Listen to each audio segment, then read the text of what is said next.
Mission Impossible Fallout is the 6th entry into this 22-year franchise, and these movies, with each film, they just keep getting better and better and better from the third one onwards. This movie is set, I think, 2 years after Rogue Nation, and it is arguably my favourite movie out of the Mission Impossible franchise. It's just fantastic. The cast is brilliant. Tom Cruise is absolutely fantastic in this movie. He doesn't get a lot of credit for his acting chops in these films. He always gets praise for all the stunt work that he does, all the crazy action set pieces that he's involved in. Because as we are all well aware now that he does the majority of his stunts in these movies. But his acting is really good in these. This movie, it kind of reminded me of the first one in a way, that the fact that you had to think about it. You couldn't miss a line of dialogue and things like that. You had to think about the movie. You had to listen carefully to the movie to follow the plot. But it was fun. The supporting cast is fantastic. Simon Pegg is brilliant as always. You know, he's a funny character. Benji Dunn is fantastic. Obviously, he was introduced in the third one, Mission Impossible 3, and he's been brilliant ever since. Ving Rhames, the only other actor besides Tom Cruise to appear in all 6 movies, is fantastic, as usual. It's always nice to see Luther in these movies. You know, he's just a great character. You know, and when you look at these films, he probably is Ethan Hunt's only friend. Yeah, there's quite a few returning cast members. Rebecca Ferguson is back from Rogue Nation. She's great again. And character Isla Faust is fantastic. You know, a great addition to the franchise.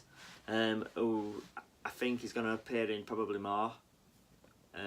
Alec Baldwin returns as the director of the IMF.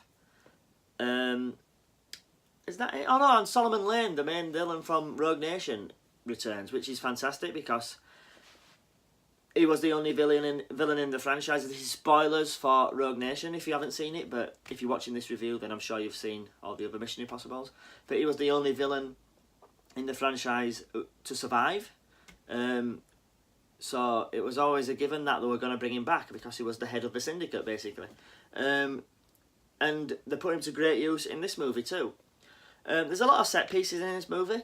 I wouldn't specifically say that there's a standout set piece in this, you know, stunt, whereas in the last 2 films, Ghost Protocol, there was the the Burj Khalifa scene. That was the stunt that stood out in that movie, and in Rogue Nation it was clinging onto the side of an aircraft while it takes off. That was the standout stunt in that film. There isn't what I would say a standout one that you instantly think of, but there are a hell of a lot of stunts. You know, there's a fantastic bike chase through Paris. There's a fantastic helicopter chase through the Himalayas. Tom Cruise does a halo jump, which is brilliant, over Paris. That's fantastic. What else? There's a great scene where he's running after a certain character through London over rooftops, and he's jumping from rooftops, and that's just brilliant. It's one of my... There's always like this thing where Tom Cruise runs in movies, but this... You know, he certainly does run in this one, and it's just fantastic. The whole scene is brilliant. The villain in this movie is brilliant. I've seen a couple of reviews already that say there's no identifiable villain by the end of the film, which is wrong because the villains are clearly there. We know who the villains are and everything. So I do like the villains in this.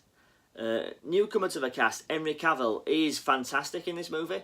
Now, a lot has been said over Henry Cavill's role in this film, in this one, and his role as Superman in the Justice League. Now, this is the movie where he grew the moustache. Obviously, the infamous moustache now that he wasn't allowed to get removed, shave off for the Justice League reshoots.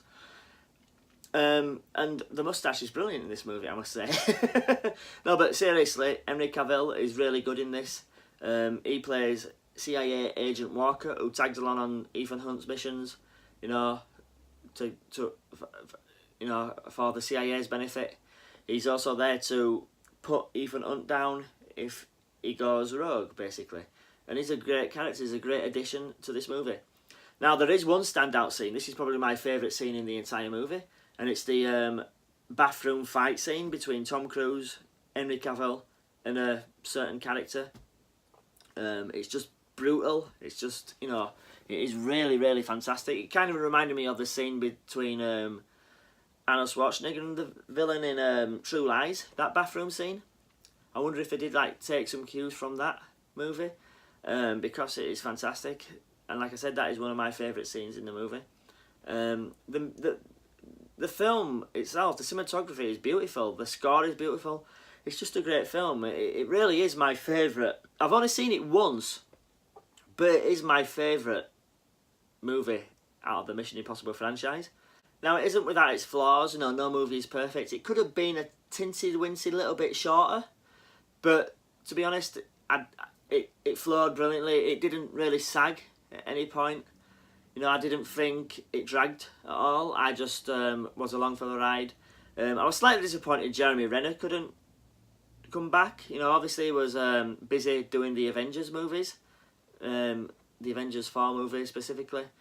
So, you know, that didn't allow him to come back into, you know, Fallout. Hopefully he'll be back in a 7th Mission Impossible, because he was contracted to 3 Mission Impossible films from what I can remember, and obviously he's done 2 in Ghost Protocol and Rogue Nation, so hopefully he'll be back in the 7th. But that's one of my 9. That's my personal dislike of the movie. You know, I like the character of Brandt in these Mission Impossible films. But all in all, it's a fantastic movie. My favourite movie in the Mission Impossible franchise. And I'm going to give it a rating of A+. Yeah, when I'm ranking them, it's just above Rogue Nation as my favourite too. It's kind of like the James Bond films, where, you know, Casino Royale and Skyfall, they flip flop as to which is my favourite. You know, one day it'll be Skyfall, another day it'll be Casino Royale, and I'm thinking at the moment, the Mission Impossible franchise, it's like one day it'll be Rogue Nation and the other day it'll be Fallout. So yeah, let me know down below, guys. What do you think of this movie? What is your favourite movie in the Mission Impossible franchise? And how do you rank them? And what do you hope to see in a 7th? Like and share my channel, guys, and remember, stay heroic.